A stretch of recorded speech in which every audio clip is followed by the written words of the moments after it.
현대인들은 끊임없이 성공이라는 목표를 추구하며 이 땅을 살아갑니다. 그렇다면 성공이 무엇입니까?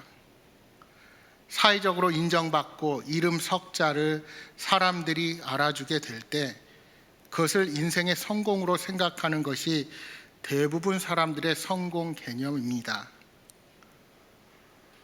그러나 우리 신앙인의 입장에서 볼 때는 이처럼 이름을 날리고 사람들로부터 영광을 얻게 될 때 이것이 신앙적으로는 얼마나 위기인가 하는 것을 많은 경우에 보게 됩니다. 물론 믿음의 사람들이 세상에서 성공해야 합니다. 돈도 잘 벌어서 하나님의 일을 감당해야 합니다. 학문을 쌓아서 사회에 좋은 영향력을 끼쳐야 하고요. 좋은 그리스도인 정치인들이 많이 나와서 나라에 기여도 하고 사회 각 분야에서 이름을 알려야 하나님께서 영광 받으시지 않으시겠습니까? 그런데 문제는 정말 하나님만이 영광을 받으시도록 사심을 버리고 처음 먹은 마음을 끝까지 유지하는 것이 쉽지 않다는 사실입니다. 왜 그렇습니까? 그것은 인간의 스스로 높아지고자 하는 교만한 마음이 우리 속에 깊이 내재되어 있기 때문입니다. 따라서 세속적인 성공의 개념에서 이름 석자를 날리고 사람들로부터 영광을 받는 일을 부러워하지만 우리가 바로 그 자리에 섰을 때 영적으로 실패의 나락으로 떨어지지 않도록 최선의 노력을 기울여야 하는 것입니다. 우리의 인생이 성공적인 인생이 되려면 끝까지 하나님 앞에 바로 서야 진정 하나님이 기뻐하시는 성공적인 삶을 영위하게 되는 것입니다. 그런데 어떻습니까? 한평생 훌륭하게 살면서 저명 인사가 되신 분들이 어느 날 갑자기 하루아침에 초라하고 추한 모습을 보이며 밑바닥 인생으로 곤박질 치는 것을 볼 때가 있습니다. 시작이 좋고 과정이 뛰어나도 좋은 결론을 끝에 맺지 못해서 그동안의 땀과 수고가 허사로 돌아가는 안타까운 모습들을 보게 되는 것입니다. 오늘 우리가 살펴볼 기드온에 대한 이야기는 그런 면에서 우리에게 아주 중요한 교훈을 주고 있습니다. 기드온은 그야말로 인생에서 성공한 사람, 더구나 하나님의 사람으로 성공한 대표적인 모델이라 할 수 있습니다. 그는 원래 아주 소심하고 미약한 보통 사람에 불과했습니다. 그러나 하나님의 부르심을 받고 이스라엘의 사사가 되어서 그 당시 이스라엘을 압제하던 미디안의 족속들을 물리치고 자신의 민족을 구원해냈습니다. 특별히 그는 10만 명이 넘는 대적들과 싸우는데 단 300명의 군대를 이끌고 나아가 싸워 이기는 놀라운 승리를 거두게 됩니다. 이처럼 기드온이 대승을 거두었을 때 그는 생애 최고의 순간을 맞이하게 됩니다. 오늘 본문을 보시면 기드온이 미디안의 대군을 물리치고 개선을 하자 이스라엘 백성들이 기드온을 찾아와 그에게 왕이 되어달라고 부탁하는 장면이 나옵니다. 기드온은 이제 이스라엘에서 당대 가장 인기 있는 실력자로 부상하게 된 것입니다. 이제 세상적인 관점에서 보면 기드온은 백성들의 요구대로 왕이 되기에 충분할 만큼 위대한 공적을 이룬 것입니다. 그러나 예상 밖의 겸손한 대답을 하는 기드온의 모습입니다. 여러분 23절을 다시 보겠습니다. 기드온이 그들에게 이르되 내가 너희를 다스리지 아니하겠고 나의 아들도 너희를 다스리지 아니할 것이요 여호와께서 너희를 다스리시리라 하시니라. 여호와께서 너희를 다스리시리라. 얼마나 아름다운 신앙의 고백입니까? 많은 사람들이 조금 성공했다고 생각하는 그 순간에 그만 교만하게 되어 넘어지고 마는데, 기드온은 그 절정의 순간에 실수하지 않습니다. 자기의 공로를 내세우며 자기가 영광을 받으려 하지를 않고 그 모든 위대한 승리의 영광을 하나님께만 돌리고 있습니다. 이스라엘 백성들은 당신이 우리를 미디안의 손에서 구원하셨으니 라고 찬사를 기드온에게 돌렸습니다. 그러나 그는 내가 한 것이 아니다, 하나님께서 하신 것이다 하고 백성의 말을 반박하는 것입니다. 그러면서 기드온은 자기들의 왕이 되어달라는 백성들의 부탁에 여호와 하나님께서 친히 이스라엘을 다스리실 것이라고 말합니다. 여호와 하나님만이 우리를 다스리는 왕이요 우리 삶의 주권자여 우리의 주인이시다라는 고백을 하는 것입니다. 사실 이러한 고백이야말로 하나님을 믿는 백성들이 고백해야만 할 가장 근본적인 신앙의 고백이라 할 수 있습니다. 바로 이런 점에서 기드온은 위대한 믿음의 영웅이라 할 수 있습니다. 전쟁에서의 큰 승리 때문에 그가 위대한 자가 아니라 큰 승리 앞에서도 자신을 높이지 않고 겸손하게 하나님께 영광을 돌리기에 그는 위대한 믿음의 영웅이며 진정으로 성공한 사람이라 할 수 있을 것입니다. 그러나 그 다음에 나오는 이야기를 보면 그렇다고 기드온이 하나님 보시기에 끝까지 성공의 삶을 살지는 못한다는 것을 보게 됩니다. 기드온이 왕이 되기를 사양한 후에 백성들에게 한 가지 요청을 합니다. 여러분, 그 요청이 무엇입니까?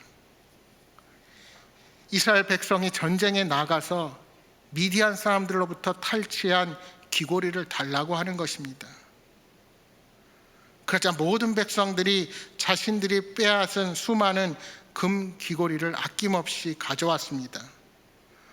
더군다나 금 귀고리뿐만 아니라 각종 폐물을 기드온에게 갖다 바쳤습니다.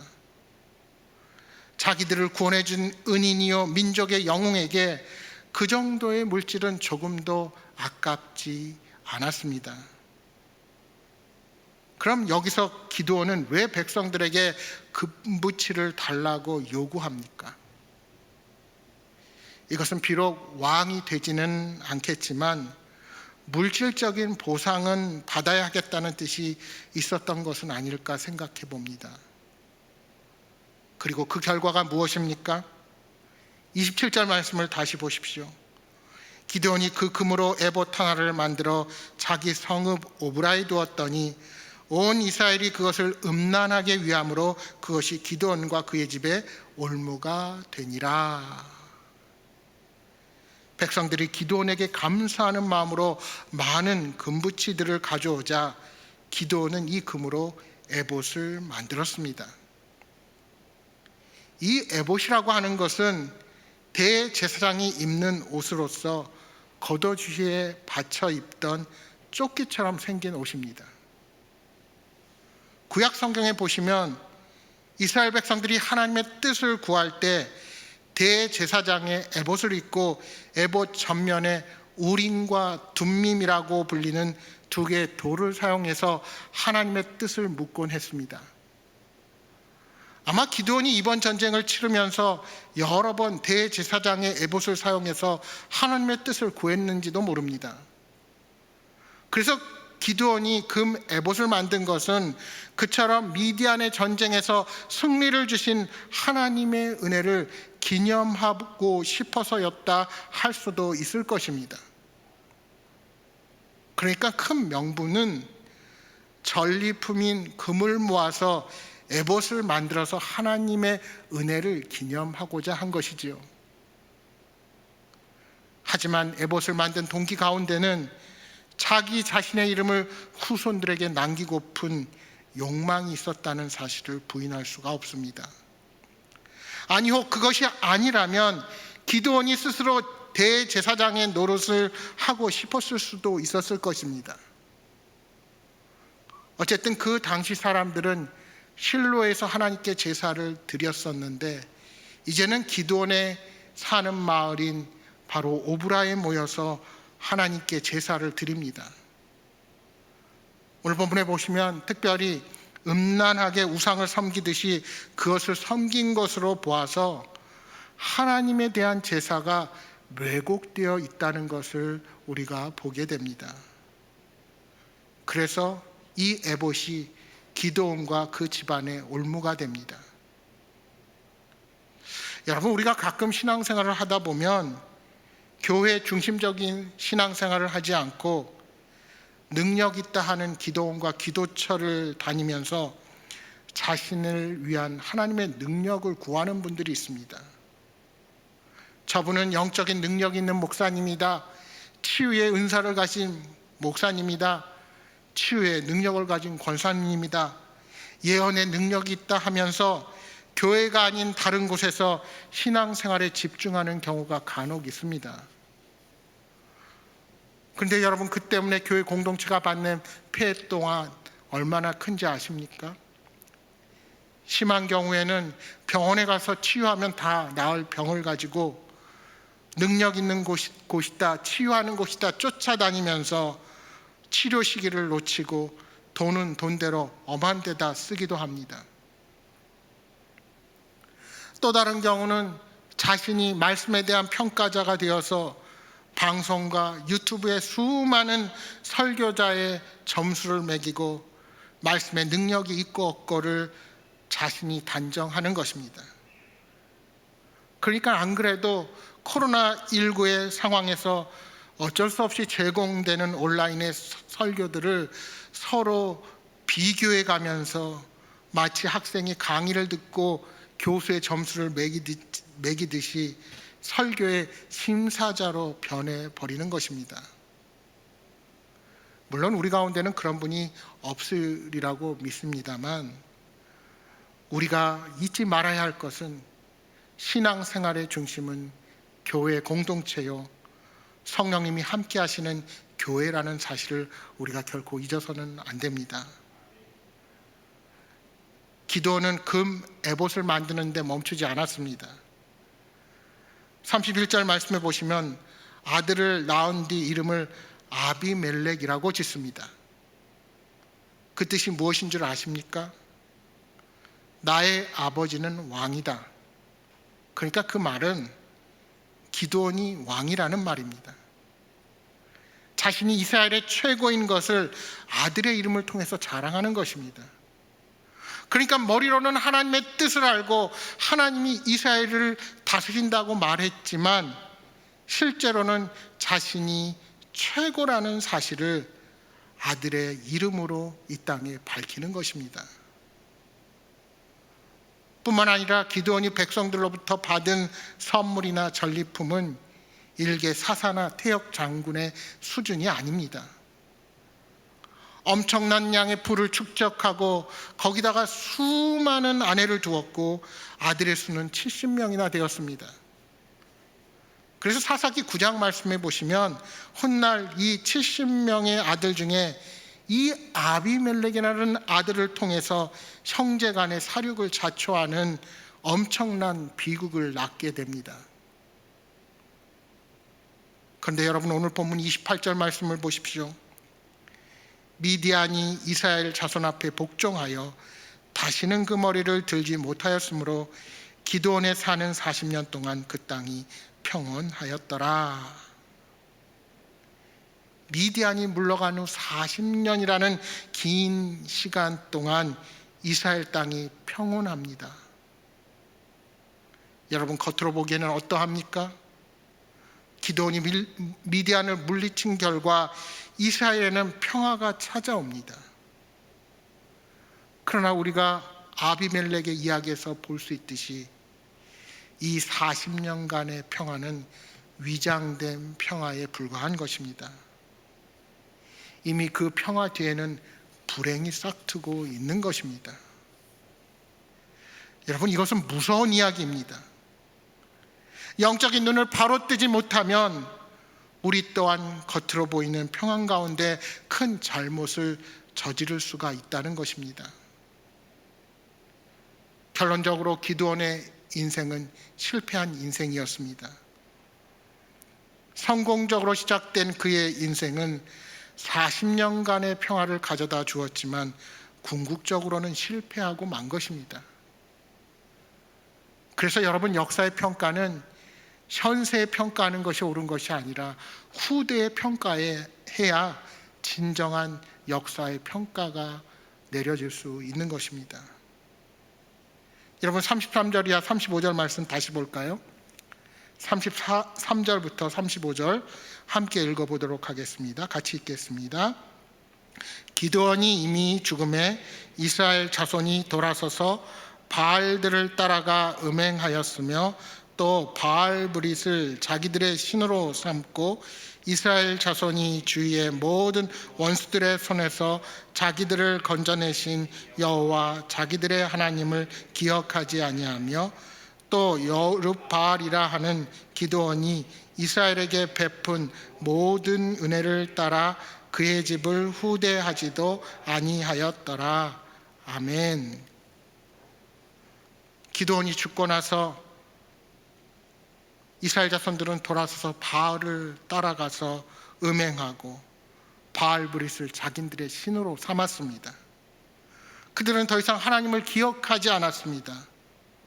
또한 그 결과로 기드온의 집을 더 이상 후대하지도 않았습니다. 이처럼 그의 탐욕은 하나님 앞에서 인생의 실패를 가져오고 만 것입니다. 그러면 왜 기드온이 이런 실패를 가져왔을까요? 첫째로 큰 문제는 성공했지만 작은 문제에 실패했기 때문입니다. 전쟁에서는 대승하고는 왕이 되어달라는 백성들의 요구에 하나님의 뜻을 생각하며 거절했습니다. 그러나 정작 작은 기념품 하나 잘못 만든 것 때문에 엄청난 결과를 초래하게 된 것입니다. 여러분, 우리는 큰 문제에 대해서는 오히려 문제없이 잘 감당하는데 작은 문제에 대해서 소홀히 여기다가 오히려 실패하는 경향이 있습니다. 마치 커다란 산백에 걸려 넘어지지는 않지만 작은 돌뿌리에 걸려 넘어지는 것처럼 눈에 보이지 않는 조그마한 죄악으로 인해 우리는 인생의 큰 실패를 맛보고 마는 것입니다. 불상을 모셔놓고 절하는 우상 숭배자는 없습니다. 그러나 하나님보다 재물을 더 사랑하고 주님보다 자신을 높이는 죄는 범하며 살아갑니다. 주일은 성수합니다. 예배는 어떻게 하든 빠지지 않습니다. 그러나 하나님의 말씀을 향한 뜨거움과 예배에 대한 열정, 이것보다 내가 좋아하는 TV, 드라마, 취미생활, 다이어트에 온갖 우리의 마음을 빼앗겨 거기에 열정을 쏟고 살아갑니다. 자녀를 위해서, 자신을 위해서 돈을 쓰고 투자할 때는 아끼지 않습니다. 그러나 하나님을 위해, 이웃을 위해 베푸고 나누어야 할 자리에서는 작아지고 나약해지는 우리들의 모습을 보게 되는 것입니다. 두 번째로 왜 기드온이 실패했습니까?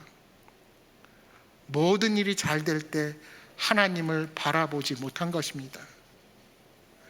전쟁으로 고통을 겪고 있을 때는 영적으로 민감했습니다. 하나님의 도우심이 없으면 불가능하다고 주 앞에 부르짖었습니다. 그러나 평안이 찾아오자 자신의 힘과 능력을 의지하게 된 것입니다. 홍수의 심판 속에서 의롭고 경건하게 성공한 노아는 홍수 후에 술에 만취되어서 자식들 앞에서 추태를 보이는 잘못을 범했습니다. 사울을 피해서 도망자의 신세 가운데서도 하나님을 신뢰하며 승리했던 다윗은 평온한 날이 찾아오자 간음과 살인의 범죄를 저질렀습니다. 엘리야는 갈멜산 위에서 바알과의 싸움에서 이긴 후에 아합의 왕비 이세벨에게 쫓기며 로뎀나무 아래서 죽기를 간구했습니다. 우리는 고통 가운데서 오히려 열심히 기도하며 말씀에 순종하며 믿음으로 견딥니다. 그러나 막상 기도의 응답이 오고 난 후 신앙이 나태해지고 생활이 게을러지는 실수를 범하게 되는 것입니다. 하나님의 능력을 의지할 때 승리의 삶을 살 수가 있었습니다. 그러나 평온할 때, 모든 것이 잘 될 때 하나님을 바라보지 못하면 우리는 인생의 유혹 앞에 쓰러지고 마는 것입니다. 특별히 오늘 본문의 경고는 다음 세대를 향하여 우리들이 무엇을 해야 하는지를 생각하게 됩니다. 여러분, 점점 다음 세대들이 신앙을 떠나고 있는 심각한 현실 앞에 서 있습니다. 코로나19의 장기화는 교회 학교와 젊은이들을 교회로부터 더욱 멀어지게 만들고 있습니다. 국가적으로는 젊은이들이 쉽게 결혼하지 못하는 현실 속에 출산율이 반토막 나면서 다음 세대들이 짊어져야 할 짐도 너무나도 많아졌습니다. 젊은이들이 직장에 취직하기 위해 얼마나 애를 쓰고 노력하고 경쟁의 현장으로 몰려 있는지 모릅니다. 천정부지로 올라간 부동산 가격은 시닥도 하지 않은 젊은 세대에게 꿈을 빼앗고 좌절 가운데 헤어나오지 못하게 만들고 있습니다. 이러한 때 우리가 사랑하는 자녀들에게 무엇을 남겨줄 수 있겠습니까? 그것은 물질적인 유산이 결코 아닙니다. 이 혼란하고 죄악 많은 세상 가운데 우리가 할 수 있는 것은 어떠한 상황 가운데서도 우리의 삶을 인도해 가시는 이 땅의 주권자이신 하나님을 가르치는 것입니다. 자녀들이 어떻게 하나님의 사람으로 바로 서느냐 하는 것, 그것이 진정 중요한 것이 아니겠습니까? 그런데 부모가 하나님을 전적으로 의지하는 모습을 보이지 않는데 어떻게 자라나는 자녀들이 하나님을 의지하며 이 땅을 살아갈 수가 있겠습니까? 아무리 어려움이 우리의 삶을 둘러싼다 하여도 하나님과 동행하는 사람은 하나님께서 반드시 책임지실 것입니다. 기드온이 죽고 나서 이스라엘 백성들은 다시 바알을 따라가서 음행하고 바알 브릿을 자신의 신으로 삼습니다. 원수들의 손에서 자신들을 건져내신 하나님을 다음 세대들이 기억조차 하지 못하는 것입니다. 그러니까 40년간의 평화는 진정한 평안, 진정한 기쁨, 진정한 행복을 자녀들에게 제대로 가르쳐주지 못한 것입니다. 여러분, 오늘 사는 우리들이 경계해야 할 것이 바로 이것입니다. 우리가 사랑하는 자녀들, 사랑하는 다음 세대들에게 무엇을 남겨주겠습니까? 우리가 남겨줄 수 있는 것은 신앙의 유산밖에 없습니다. 기드온이 왜 실패했습니까? 마지막 한 가지 더 생각할 수 있는 것은 사사로서, 공인으로서는 성공적인 인생을 살았지만 개인으로, 한 집안의 가장으로서는 실패한 인생을 산 것입니다. 여러분, 국가를 위한 중요한 큰 직무를 맡기기 위해 사람을 선택하면 국회에서 인사청문회를 하고 그 사람의 능력을 검증합니다. 그때 문제가 되는 가장 큰 부분 중에 하나가 자신의 주변, 즉 개인으로서 또 가정 안에서 얼마나 모범적인 인생을 살았는가를 평가받게 됩니다. 기드온이 이스라엘 백성들에게 존경받는 인물이 되었습니다.